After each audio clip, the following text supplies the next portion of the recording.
Evelyn Marsh had lived most of her life quietly in the small lakeside town of Maplewood.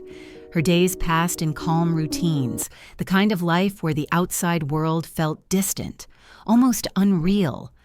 But one ordinary afternoon, a discovery shook the fragile peace she had built around herself. A box of letters, yellowed with age, tucked away in the attic. These weren't just any letters. They were letters she had written decades ago, letters she had never sent, letters meant for Clara, the sister she barely remembered. As Evelyn held the first envelope in her trembling hands, a rush of memories came flooding back. Childhood laughter, whispered arguments, long-forgotten promises, and the aching absence of a sister who had vanished from her life without explanation. Every word she had written was a lifeline across time, a chance to reach a bond that had been broken for far too long. Could opening these letters finally bridge the gap between them? Or would it only reopen old wounds too deep to heal? Evelyn didn't know. All she knew was that for the first time in years, her quiet life felt alive with uncertainty, hope, and a faint, thrilling fear of what was to come. Don't miss a single episode of our gripping family drama series.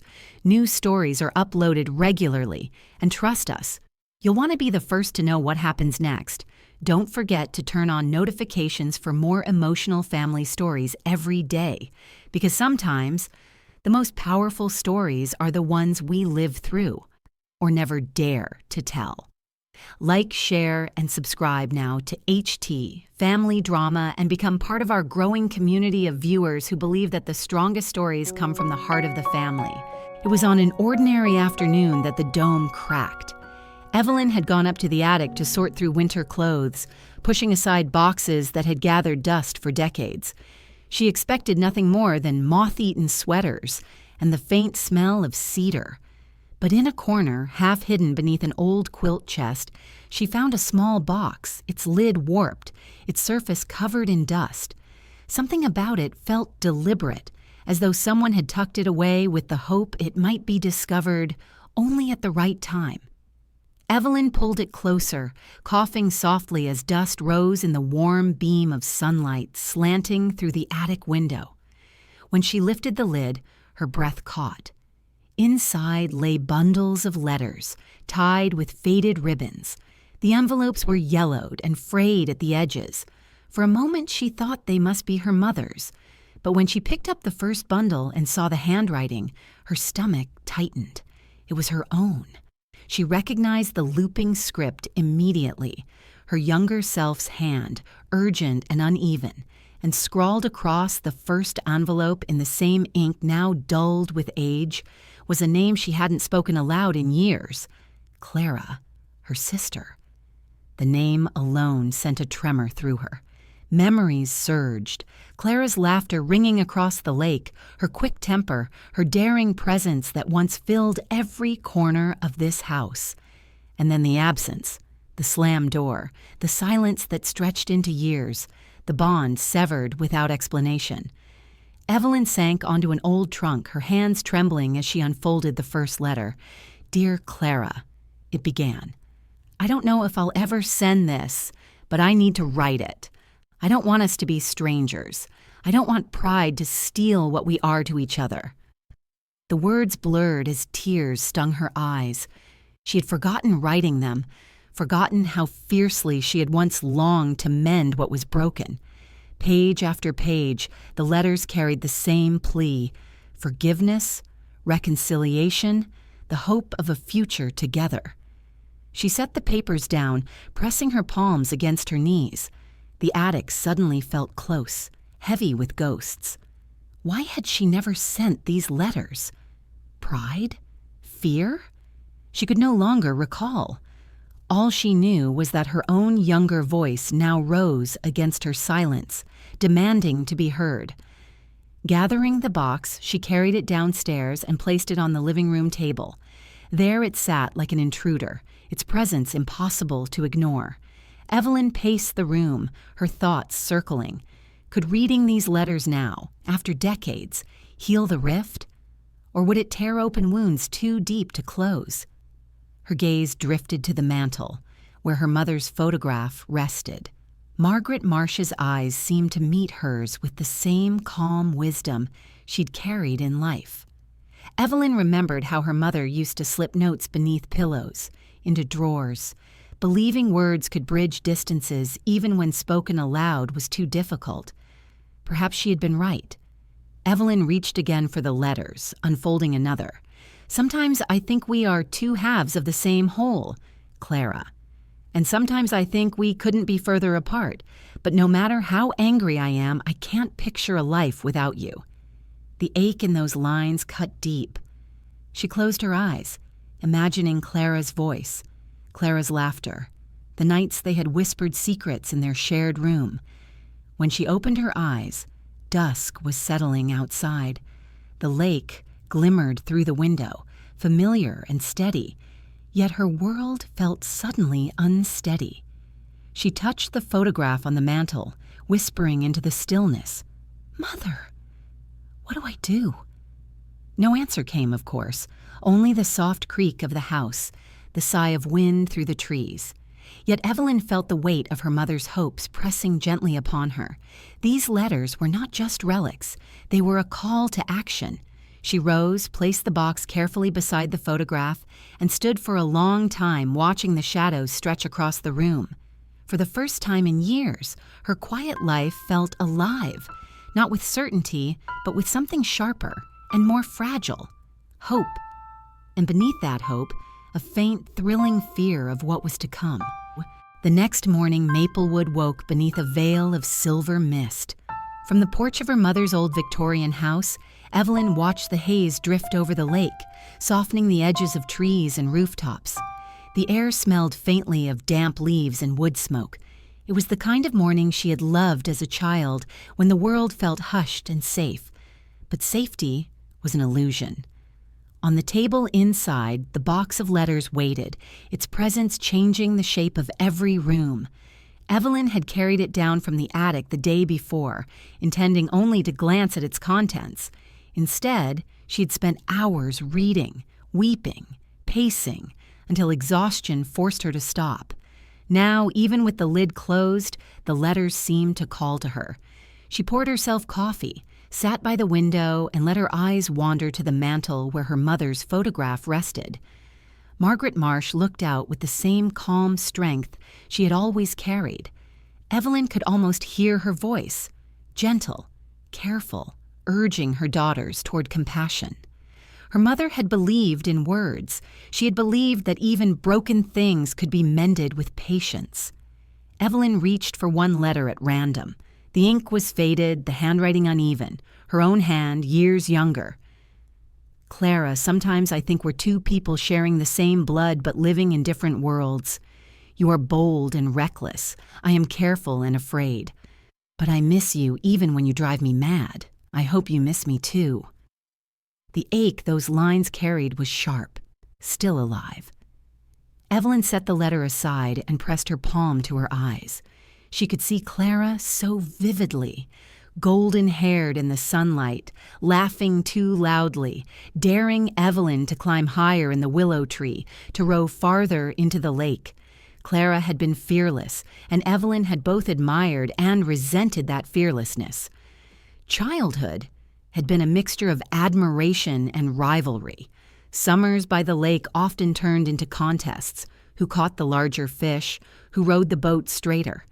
Clara teased, Evelyn scolded, but under it all was affection, an affection that time and pride had managed to bury. Evelyn remembered the night Clara broke her wrist, slipping on the slick boards of the dock. She remembered the rush of panic, her father carrying Clara inside, their mother fussing with bandages and warm tea. Evelyn had scolded, saying Clara was reckless, and Clara had turned away, eyes full of hurt. That argument had been small compared to the silence that came later, but it was one of many small stones building the wall between them. Her thoughts drifted to her mother's letter, the one she had found in the mailbox after returning from New York. It had been addressed, "To Evelyn, when the time is right." She opened it again now, smoothing the fragile paper. "My dearest Evelyn," it read, "if you are reading this, I trust the time has come. You and Clara are alike in your stubbornness. Do not let pride rob you of what matters most. Families quarrel, but love is the thread that endures. Find her, speak to her, choose forgiveness before time takes away the chance." The words struck deep. Margaret had seen what her daughters could not. Two sisters circling each other in hurt and pride, each waiting for the other to reach out first. Evelyn's eyes blurred as she whispered, "Oh, Mother, if only it were that easy." She set the letter beside her coffee cup and walked slowly through the house. The wallpaper was faded, the banister smooth from decades of hands. Every corner held echoes. Her father humming in the garden, her mother laughing in the kitchen, Clara singing off-key while brushing her hair. The house felt alive with memory, as though waiting for her to acknowledge all it had seen. She paused at the fireplace, touching the mantel where the box of letters now sat. Each envelope was a fragment of her younger self, calling her to action. But action required courage, and courage was something Evelyn had always associated with Clara, not herself. Still, the thought pressed at her. What if she tried? What if she picked up the phone, wrote a new letter, reached across the years of silence? Fear answered immediately, "She won't want to hear from you. It's too late." But beneath that fear stirred a quieter truth.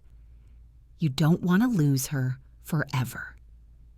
Evelyn sank onto the couch, staring at the letters until the afternoon light shifted across the floor. She thought of Clara's absence, the birthdays missed, the holidays spent in silence, the countless days when she had pretended not to wonder where her sister was or how she was doing. The truth was simple and devastating. Evelyn missed her. As dusk fell, she carried the box to the mantel, setting it beside her mother's photograph. She lit a single lamp, casting a warm glow over the room, and whispered into the quiet, "Clara, I don't know if you'll listen, but I'm ready to try." Her words faded into the stillness, but something inside her shifted. The silence no longer felt final. It felt like waiting. And for the first time in many years, Evelyn believed she might have the courage to break it. The third night after finding the letters, Evelyn could not sleep. The Maplewood house was still, its wooden beams creaking softly as if whispering old secrets. She lay awake listening to the lake outside, the water lapping gently against the shore, and her mind returned again and again to her mother's letter, the one written in that steady hand that had guided her all her life. Do not let pride rob you of what matters most. Find her, speak to her, choose forgiveness before time takes away the chance. Those words pulsed through her like a heartbeat. Evelyn rose before dawn, pulling a shawl over her shoulders, and carried the letter to the porch. The first light was just spilling over the trees, painting the mist with pale gold. She sat in the wicker chair, the paper trembling in her hands, and read it again slowly, as though by repetition she might summon her mother's voice. Margaret Marsh had always believed in words. She tucked them into lunchboxes, pressed them into palms, slipped them beneath pillows. Be brave. Be kind. You are loved.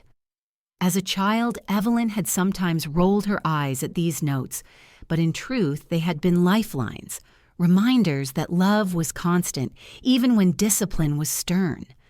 Clara had teased about them too, but secretly she treasured them.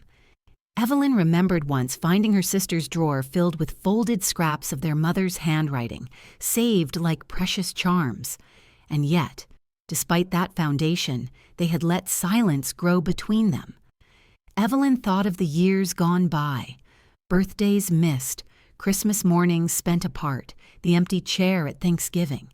Each absence had been like another stone in a wall that grew higher and higher until it seemed insurmountable. She pressed the letter to her chest, whispering into the morning air, "Mother, what if I'm too late?"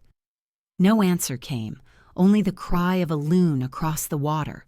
But something in the stillness seemed to urge her. It is not too late until you choose silence again.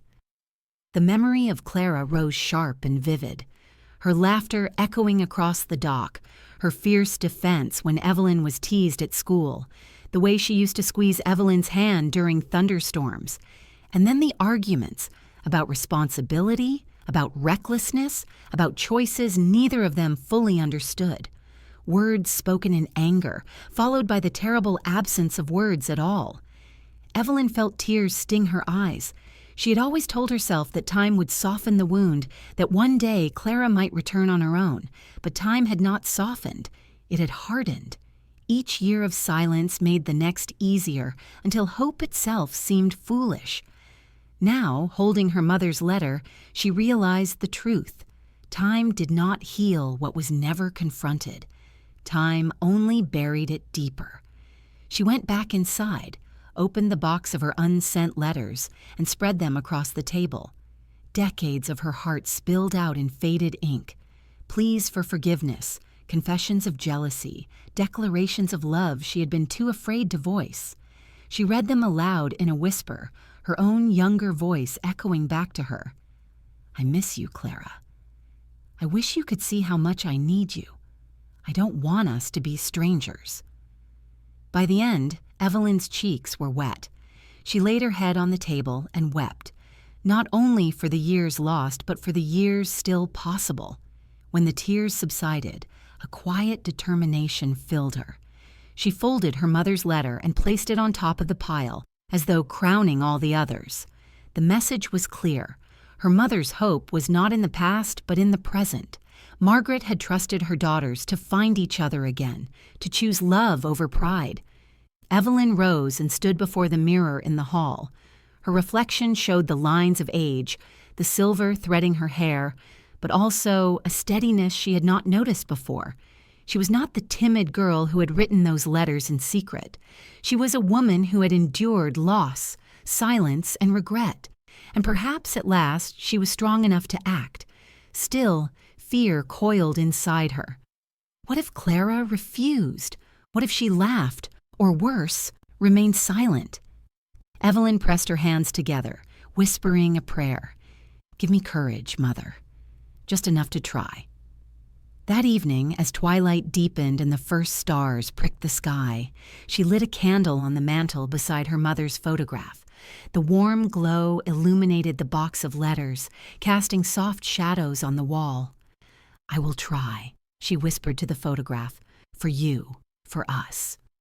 The flame flickered, and in that moment Evelyn felt a peace she hadn't known in years. It was as though the house itself had exhaled, relieved at her decision. She knew it would not be easy. The road ahead was uncertain, fraught with old wounds and fragile hope. But the silence had been broken, if not yet with Clara, then at least within her own heart. Evelyn blew out the candle, letting the smoke curl upward like a silent promise. Tomorrow, she told herself, tomorrow I will reach out. And for the first time in decades, she went to bed with hope stirring gently within her, as fragile and luminous as the flame that had just gone out. The telephone sat on the small wooden table in the hallway, a simple, ordinary object. Yet to Evelyn, it loomed like a mountain. She stood before it, twisting her hands, her breath shallow. For days, she had rehearsed what she might say, phrases whispered into the stillness of the Maplewood house. But when faced with the real act of dialing, her courage faltered. The letters were spread across the table in the living room, her mother's message resting on top. Find her. Speak to her. The words echoed like a command. Evelyn pressed a trembling hand to her chest. Just try, she whispered to herself. She picked up the phone, the dial tone humming in her ear. Clara's number. Could she still remember it? Yes. Muscle memory guided her fingers, each button a step further into unknown territory. Ring. Evelyn's breath caught. Ring. Her hand shook so violently she nearly dropped the receiver. Ring. She almost hung up, and then, click, a voice. Hello? It was her, Clara. Older, yes, the voice deeper, huskier, but unmistakable. For a moment, Evelyn couldn't speak. Her throat closed, her heart thundered. Hello? Who's there? Evelyn swallowed hard. Clara. It's me. Silence. Long enough that Evelyn thought the line had gone dead. Then softly, Evelyn. Yes. Her voice cracked. It's me. Another pause, and when Clara spoke again, her voice trembled. I wasn't sure I'd ever hear you again. Tears welled in Evelyn's eyes. I wasn't sure either. Neither sister spoke for several breaths. The silence between them now was not the old wall of pride, but something trembling, fragile, as though a single word might shatter it. At last Evelyn said, I found something in the attic. Letters I wrote to you.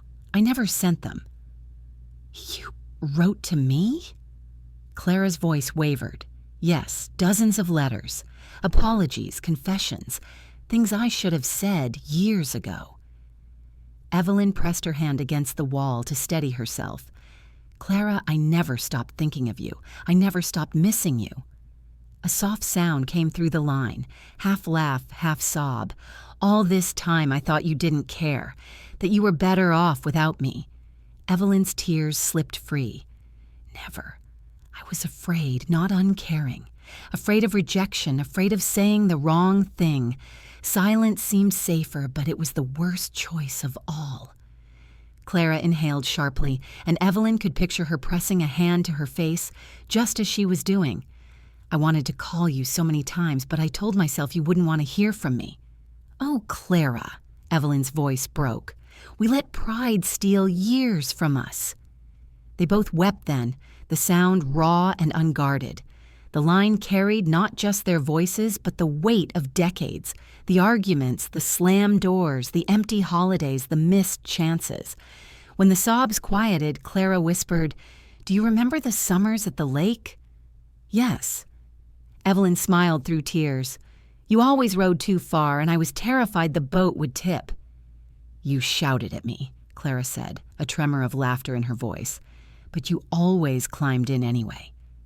Because I trusted you, Evelyn whispered. Another pause. Then Clara's voice grew softer. I don't know if we can undo the past, Evelyn, but maybe we can try to build something now. Hope flickered in Evelyn's chest.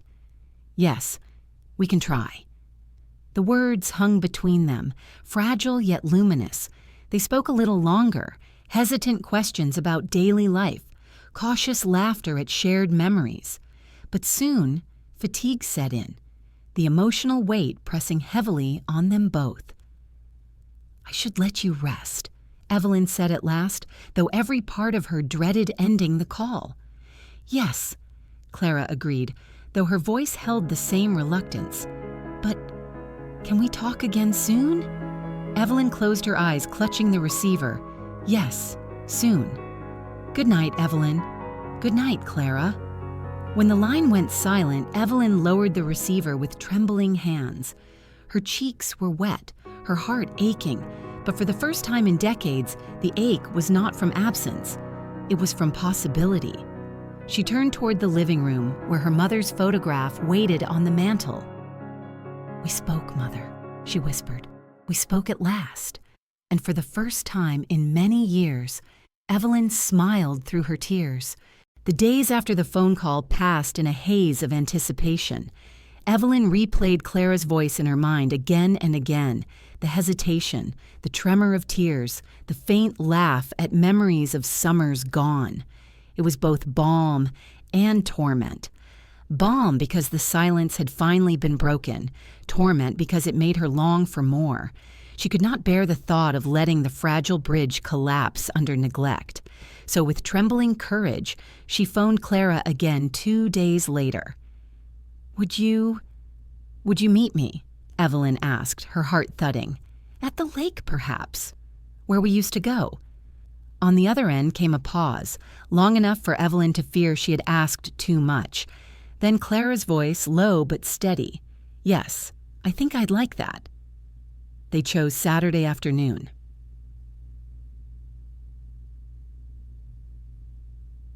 That morning, Evelyn dressed carefully as though preparing for something sacred. She pulled on her best wool coat and brushed her silver hair until it shone faintly in the light. Her reflection looked older than she felt inside, yet the girl who had once splashed through the lake with her sister still stirred beneath the lines of her face. The path to the water was familiar, though the trees had grown thicker, their roots twisting across the soil. The air smelled of damp earth and pine, the lake glimmering ahead in muted autumn gold. Evelyn's steps slowed as she reached the dock. She stood there, the boards creaking beneath her weight, and waited. Every sound made her heart leap, the rustle of leaves, the call of a bird. And then finally she saw her. Clara walking slowly down the path, wrapped in a dark coat, her figure both familiar and changed by the years. Evelyn's breath caught.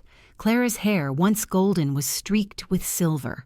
Lines touched her face, yet her presence was unmistakable.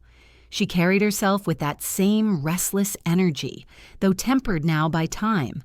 When Clara reached the dock, they both hesitated. Words seemed inadequate. At last, Clara gave a small, awkward smile. "Hi, hi," Evelyn whispered. They stood side by side, gazing out at the water.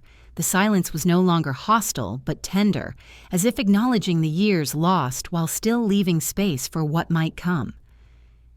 "Do you remember," Evelyn said softly, "the time you fell in right there?" She gestured to the reeds near the dock. Clara laughed, the sound raw but genuine. "Which time? It happened more than once." Evelyn laughed too, surprised by how natural it felt. The tension between them loosened, if only slightly. They began to walk slowly along the shoreline. Clara pointed out the old willow tree where they had once carved their initials.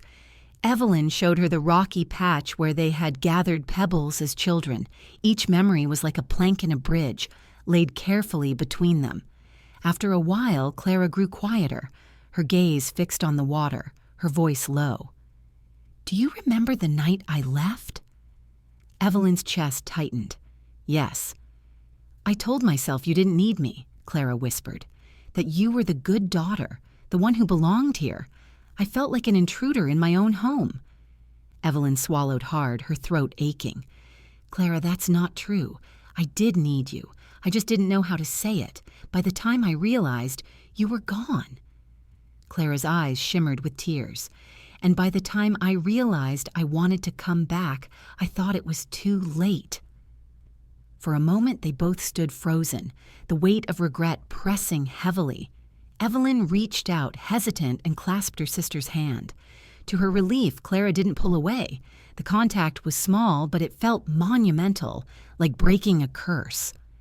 They continued walking hand in hand, saying little, simply letting the presence of the other sink in. The lake rippled softly, the wind carrying the faint scent of pine and smoke.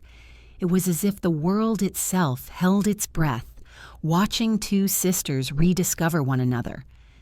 As the sun dipped lower, Clara squeezed Evelyn's hand. "I don't know what happens next," she said, her voice trembling, "but I'd like to try, if you'll have me." Evelyn turned to her, her eyes wet. "Always. I never stopped wanting you back." They embraced then, clumsily at first, as though relearning how. But soon the years melted, and they held each other with the fierceness of those who have lost and found again. Evelyn felt Clara's tears on her shoulder and let her own flow freely. When at last they pulled apart, the light had grown golden, shimmering across the water. Evelyn thought of their mother, how she must have longed for this moment, how she must have known it would come if only they chose love over pride. "Mother would be so glad," Evelyn whispered. Clara nodded, her voice breaking. "She always believed in us more than we believed in ourselves." They sat together on the dock until dusk, watching the first stars prick the sky. No grand declarations were made, no sudden solutions reached, but as they rose to leave, Evelyn felt something shift inside her. The silence that had defined them for so long was gone. In its place was the fragile, luminous beginning of something new.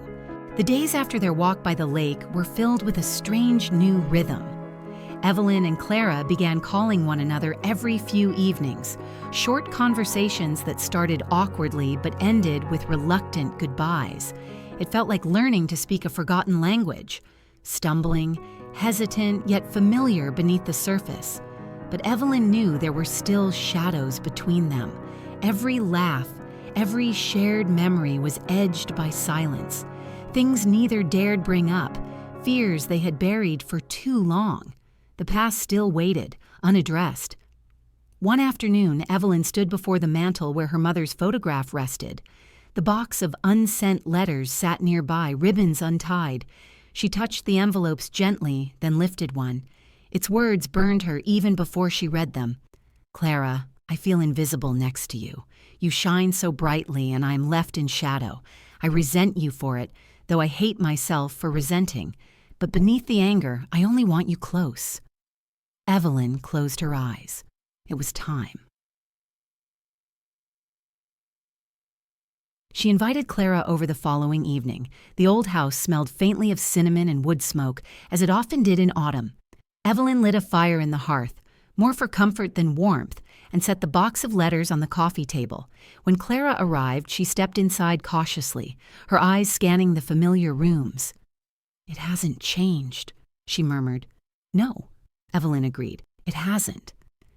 They sat across from each other, the firelight flickering between them. Evelyn pushed the box toward her sister. "I want you to see these." Clara untied a bundle, unfolding the first letter.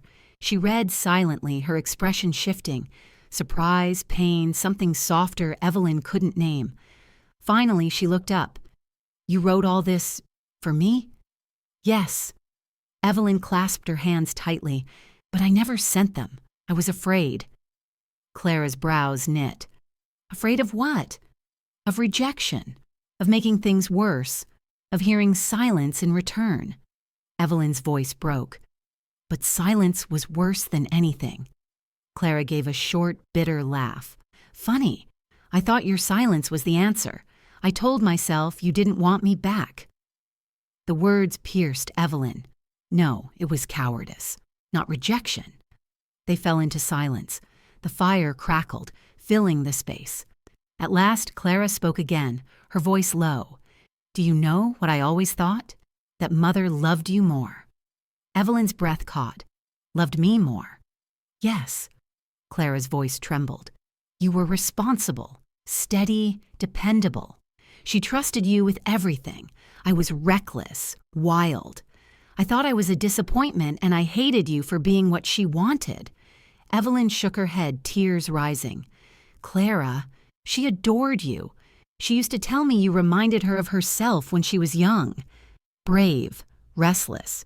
She didn't love me more. She just worried about you more." Clara's eyes shone, but she shook her head stubbornly. "Then why didn't she ever say it? Why didn't she tell me?" "Maybe she thought you knew," Evelyn whispered. "Maybe she didn't know how." Clara's tears spilled over. "I carried that anger for years. It ate at me. Every time I saw you, I felt smaller, as if I would never measure up. So I pushed you away before you could push me." Evelyn reached across the table, her hand trembling. "Clara, I judged you sometimes, yes, but not because I thought you were less. I was jealous. You lived boldly. You shone. I envied that." Clara stared at her, stunned. "Jealous? Of me?" "Yes." Evelyn's voice cracked. "I was terrified of the world. You weren't. I admired you for it, even when I pretended not to." For a long moment, they simply looked at each other, the truth sinking in. Two sisters, each envying the other, each believing herself unloved, years wasted in misunderstanding. Clara set down the letter she held and covered Evelyn's hand with her own. "I never stopped loving you," she whispered, "even when I told myself I hated you." Evelyn's tears fell freely, "And I never stopped loving you, not for a moment." The hours that followed were filled with stories long buried. Evelyn confessed the nights she lay awake, missing Clara but too proud to call.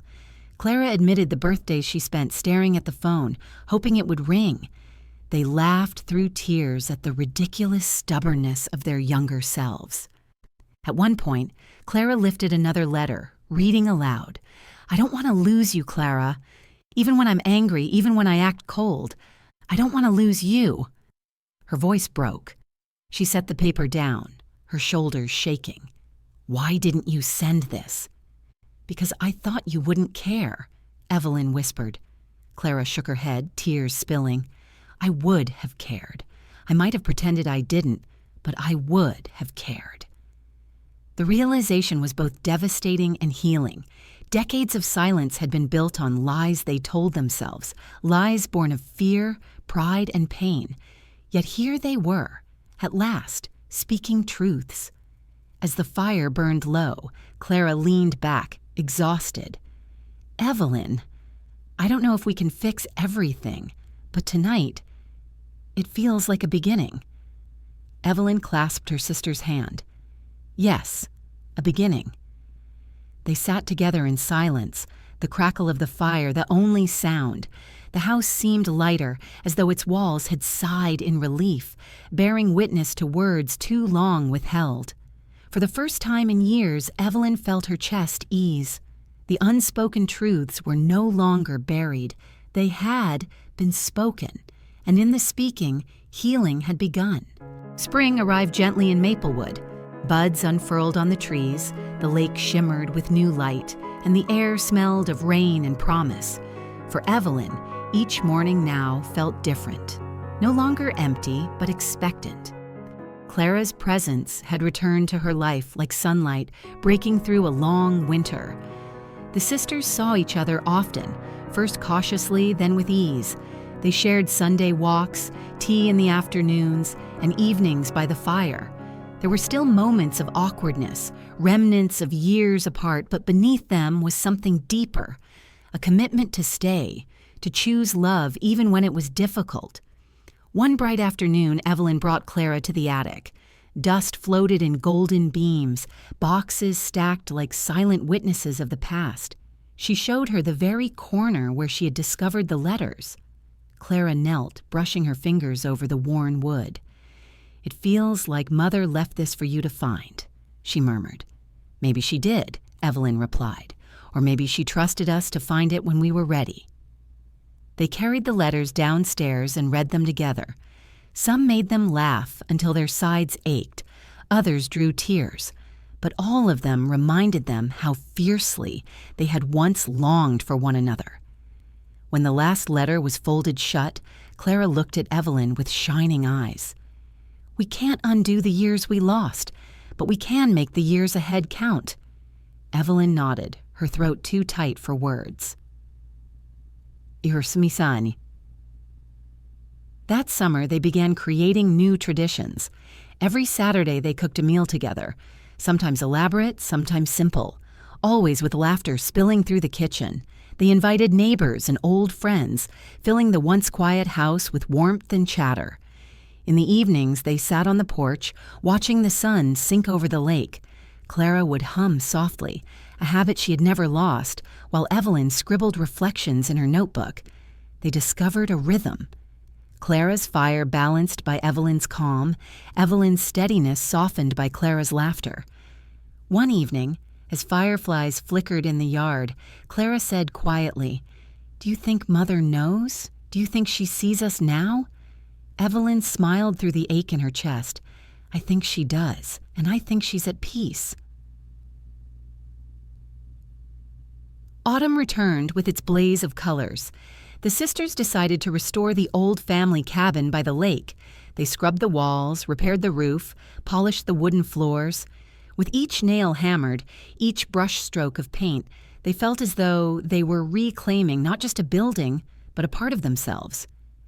"We should make this a place for others, too," Clara suggested one afternoon as they worked. "A place for families, for healing." Evelyn's heart warmed. Yes, a retreat, a space for stories and letters, just like Mother believed in. They called it Maplewood Haven. Soon children came to write their first poems, families gathered for reunions, and artists painted by the lake. The cabin, once a symbol of their fractured past, became a living testament to reconciliation. Through it all, letters remained their language of love. Evelyn and Clara wrote to each other often, sometimes long, thoughtful reflections, sometimes simple notes tucked into coat pockets. "Thank you for today. I laughed more than I have in years. You remind me to be brave. I am so grateful we found our way back." These notes became treasures, tucked into drawers and between book pages, proof that their bond was alive and tended.